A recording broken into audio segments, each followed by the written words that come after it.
대백수의 시대다. 구직을 포기하고 쉬는 청년들이 많아졌다. 뉴스에서 이런 소식들을 접하게 되는 것 같아요. 그래서인지 요즘 대학을 졸업하고 바로 취업에 성공하시는 분들을 보면 더 대단하게 느껴지죠. 정말 요즘 취업 시장은 어떻게 흘러가고 있는 걸까요? 취업은 현실입니다. 먹고 사는 문제잖아요. 그래서 취업 시장이 더욱 잔혹하게 느껴지는 것 같아요. 저도 취업을 하기 전과 후로 제 인생이 되게 많이 바뀌었어요. 예전 같았으면 식당에 가서 가성비 있는 음식들, 한솥, 삼각김밥 이런 것들을 먹었다고 한다면 이제는 분위기 좋은 술집을 가기도 하고 조금 더 색다른 다채로운 취미들을 할 수 있게 된 것 같아요. 그리고 복지와 연봉적인 부분도 안정적이다 보니까 부모님을 모시고 해외여행이나 국내 제휴된 숙소들을 이용할 수도 있게 됐고요. 물질적인 부분 이외에도 가장 만족스러웠던 부분은요. 취업 준비생 때는 과연 내가 필요한 존재일까? 내가 앉아서 일할 책상이 있을까? 이런 걱정들을 했던 반면에 직장을 얻게 되니까요. 아, 나도 무언가를 기여할 수 있는 가치 있는 사람이구나. 이런 자기 효능감이 늘어났던 것 같아요. 취업이 장기화되지 않도록 여러분들이 어떤 마음을 가지고 이 시기를 보내야 하는지 냉철하게 말씀드리려고 합니다. 여러분들이 제 영상을 조금 보신 분들이라면 아실 테지만 저는 굉장히 현실적인 사람이에요. 그래서 어떤 문제가 터지면 감정적으로 힘들긴 하지만 현실적으로 이걸 어떻게 해결하면 좋을지에 대해서 많이 생각을 하거든요. 그래서 저도 여러분과 같은 시기가 있었고 장기화가 되지 않으려고 공백기를 길게 가져가지 않으려고 정말 애썼던 사람이에요. 그때 당시에 제가 어떤 생각들을 하면서 보냈는지 공유해보려고 합니다.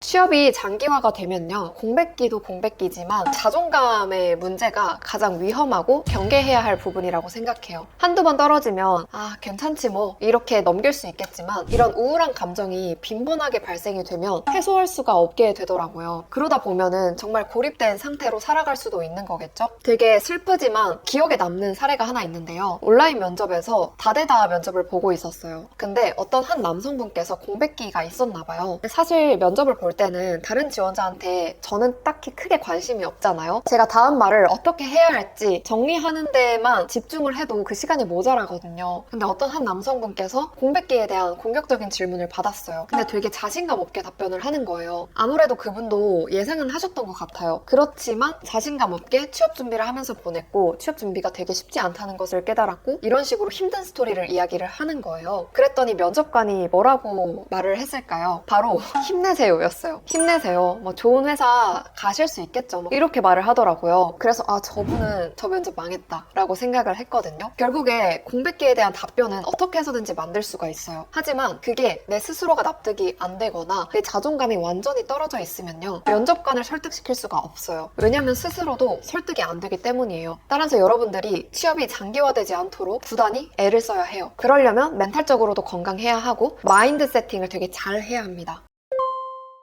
오늘 총 4가지 팁을 알려드릴 건데요. 첫 번째는 현실을 고려하고 전략을 짜시는 겁니다. 지금은 신입을 원하지 않는 세상이에요. 물론 경력이 없는 분들이 신입 채용으로 잘 가시는 분들도 있죠. 저도 어떻게 보면 그랬으니까요. 그런데 여러분도 면접에 가면 느끼시겠지만 신입 채용 공고임에도 불구하고 중고 신입이 지원하는 케이스가 정말 많아졌어요. 중고 신입이라고 하면은 3년 이내 직무 관련 경험이 있는 분들을 말을 하는데요. 고용노동부 통계를 봐도 대기업 인사 담당 자들이 채용에서 가장 중요하게 생각하는 부분이 직무 관련 일경험이라고 합니다. 정말 중요해졌다는 것을 알 수 있죠. 아무래도 실무에 빨리 투입할 수 있겠다라는 기대감 때문에 이런 분들을 더 선호하게 되는 것 같아요. 그러면은 신입은 어디서 경력을 쌓냐 이런 억울함이 들죠. 저도 그랬거든요. 근데 사실 은근히 쌓을 수 있는 곳이 많은데 그거를 너무 높은 기준만 바라보는 걸 수도 있어요. 그러니까 네임밸류 있는 기업에서 일경험을 하고 싶다. 인턴도 채용연계형 인턴을 하고 싶다. 이런 식으로 목표가 높을 수 있거든요. 하지만 미래내일 일경험 사업과 같이 찾아보면은 생각보다 직무 관련 경험을 쌓을 수 있는 곳이 많아요. 그래서 주도적으로 꼭 찾아야 하고요. 또 첫 번째 기업으로 너무 대기업에만 목매지 않으셨으면 좋겠어요. 누구나 다 대기업에 갈 수 있는 건 아니잖아요. 바로 대기업에 입사하면 진짜 베스트겠죠. 하지만 내가 계속 도전을 했음에도 잘 뚫리지 않아요. 그리고 6개월, 1년이 지났어요. 그 기간 동안 아무것도 하지 않고 이 시간을 보냈다고 한다면 조금은 눈을 낮춰서 저는 도전하는 것을 추천합니다. 추천해요. 그래서 직무와 핏한 경험들을 최대한 많이 쌓고 이것들을 활용해서 다시 점프를 하면 되잖아요. 첫 번째 기업이 중견 기업을 입사를 했다고 하더라도 대기업으로 못 갈 수 있다, 그런 건 절대 아니잖아요. 그래서 내가 점프할 수 있는 그런 방법은 없을까? 이런 현실적인 상황을 고려해서 전략을 짜셨으면 좋겠습니다. 두 번째는요, 모르면 공부하세요. 얇게 공부하는 게 아니라요, 수박 겉핥기가 아니라 정말 깊게 딥다이브 하시는 겁니다. 저는 모르면 늘 배워요. 유튜브를 통해서든 주변 사람을 통해서든 진짜 돈을 써서라든지 배우려고 하거든요. 왜냐면 제가 했던 고민에 있어서 누군가 이미 다 시행착오를 겪었어요. 그리고 그거를 다 해결해본 사람이 분명 있거든요. 그럼 저는 그 사람을 찾아가서 조언을 얻습니다. 근데 그 사람은 나를 만나주지 않잖아요. 그러면 돈을 써야죠. 왜냐면은 그 사람이 몇 년 동안, 몇 개월 동안 다쳐가면서 배웠던 거를 어떻게 보면 내가 돈으로 사는 거예요. 그 사람의 시간과 노하우를 돈으로 산다고 생각을 해서요. 유튜브나 주변 지인을 통해서 쓸 수 있는 정보에 한계가 있다면요, 저는 어떻게 해서든지 교육을 듣는 거를 추천해요. 디깅커리어에서도 취업 컨설팅을 받으시는 분들도 돈이 많아서 컨설팅을 듣는 게 아니에요. 오히려 내가 이 컨설팅을 통해서 자소서 합격률을 높이고 면접을 앞두고 있는데 이거 한번 다시 떨어져서 처음부터 돌아가는 거, 그런 거 비효율을 방지하고 싶은 거죠. 그래서 오히려 내가 이직을 해서 연봉을 높이거나 신입으로 입사하면 뭐 적게는 3, 4천에서 많게는 7, 8천을 얻는데 오히려 이게 투자 효과가 있다고 생각을 해서 오시는 거예요. 결국에 여러분들이 공부할 때 모르는 게 있으면요, 얕게 공부하는 게 아니라 끝까지 파고들어야 합니다. 그리고 뭐든지 지름길은 없어도 노하우는 있다고 생각해요. 그래서 교육을 듣는 방법이 있고요, 아니면 현장에 직접 가는 방법이 있어요. 궁금하면 인터넷에서만 정보를 서치하는 게 아니라 현장에 직접 가보는 거예요. 여러분이 백화점에 지원하는 취준생이라고 하면요, 여기도 가고 저 백화점도 가고 막 서로 비교를 해보는 거죠. 그리고 이 경쟁사보다 내가 지원하려는 회사가 갖고 있는 경쟁력이 뭘까, 이거를 인터넷에서만 찾는 게 아니라 내 경험으로 만드는 거예요. 내가 직접 가봤는데 이 부분이 되게 좋았고 이 부분은 이렇게 개선하면 좋겠다라는 생각을 했던 그 시간들이요. 그러면 그 면접에서 마지막 할 말이나 이 회사에 왜 지원했냐라고 했을 때 다른 사람들보다 확실히 차별화된 답변을 만들 수가 있어요. 하지만 요즘은 인터넷에 정보가 너무 많다 보니까 그런 생각을 아예 안 하시는 것 같아요. 자동차 회사에 지원한다고 했으면 다양한 차량들을 렌트를 해본다거나 아니면 내가 대리점에 가서 고객인 것 마냥 상담을 받아본다거나 이것처럼 내가 그 회사와의 접점을 만들려는 노력을 하셨으면 좋겠습니다. 그리고 온라인에서 접할 수 없고 현장에서만 알 수 있는 것들이 분명 있을 거예요.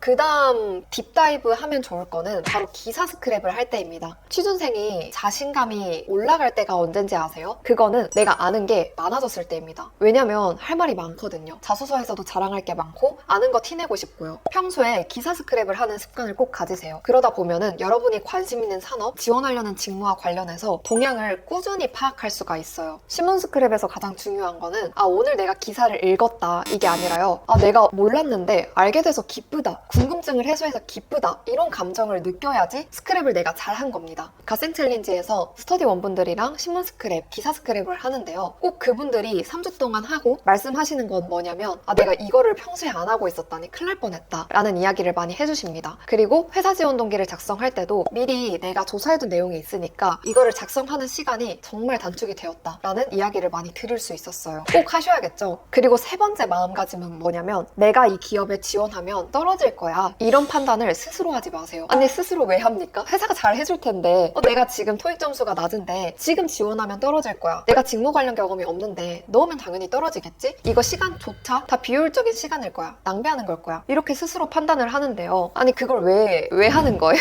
왜냐면 지원하는 데는 돈이 안 들잖아요. 혹시나 넣었는데 붙었어요. 그럼 그 기회를 여러분이 그냥 제 발로 걷어차고 있는 거잖아요. 무섭다고 지원하는 걸 피하지 말고요, 지금 넣으시면 됩니다. 그리고 마지막 네 번째는 움직이세요. 운동을 하세요. 이거 많이 들으시죠? 근데 진짜 하셔야 합니다. 아예 안 하시는 분들도 있고 주에 1, 2회 깔짝 하시는 분들도 있겠죠? 그런데 취업 준비를 할 때만큼은 정말 운동 몰입해서 하셔야 합니다. 저 같은 경우는 기분이 안 좋을 때 러닝을 하는데요, 날이 너무 추워도 해요. 근데 하다 보면 내가 살아있다는 걸 느껴요. 그리고 무언가 더 열심히 하고 싶다, 이런 호르몬이 나오나 봐요. 저는 취준생 때 클라이밍을 했었거든요. 그리고 러닝도 했었어요. 그래서 어떻게 보면 제가 우울한 우울하다가도 다시 저의 루틴을 찾고 제 온전한 감정으로 돌아올 수 있었던 것 같아요. 물론 운동을 할 때 되게 외롭고 이게 무슨 의미가 있나 싶은데요. 하고 나면 확실히 기분이 달라져요. 취업 준비를 할 때는 기분이 롤러코스터를 타는 기분이잖아요. 붙으면은 되게 좋다가도 계속 떨어지면 절망감, 눈물도 나고요. 그때 내 감정을 컨트롤을 하려면 운동을 하거나 진짜 많이 움직이셔야 합니다. 사람을 많이 만나는 것보다 저는 운동을 하는 걸 꼭 추천하고 싶어요.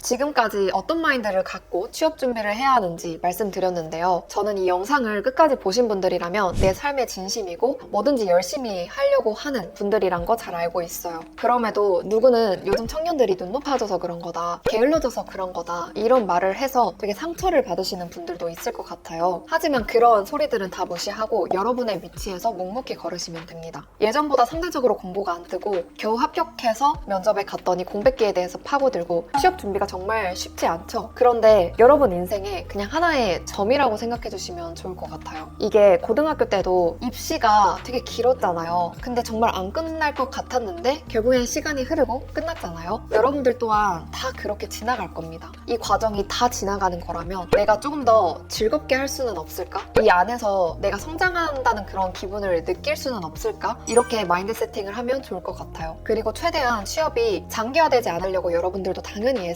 시겠지만요. 그러려면 내 노력도 중요하지만 내 마인드도 중요합니다. 정신적으로도 건강해야 내가 취업 준비를 할 때, 자소서를 쓸 때, 면접에서 면접관과 대화할 때 그게 다 녹아져 나오거든요. 그래서 제가 여러분께 오늘 되게 솔직담백하게 어떻게 보면 상처가 되거나 냉철하게 들릴 수 있는 이야기를 했던 것 같은데요. 여러분들 걸로 잘 만들어서 나중에 제 영상에 댓글로 저 취업했어요 달아주시는 분들이 많아졌으면 좋겠어요. 저는 늘 여러분들이 잘 되기를 진심으로 응원합니다. 그러면 다음에 더 좋은 영상, 유익한 정보를 담은 영상으로 찾아뵐게요. 감사합니다.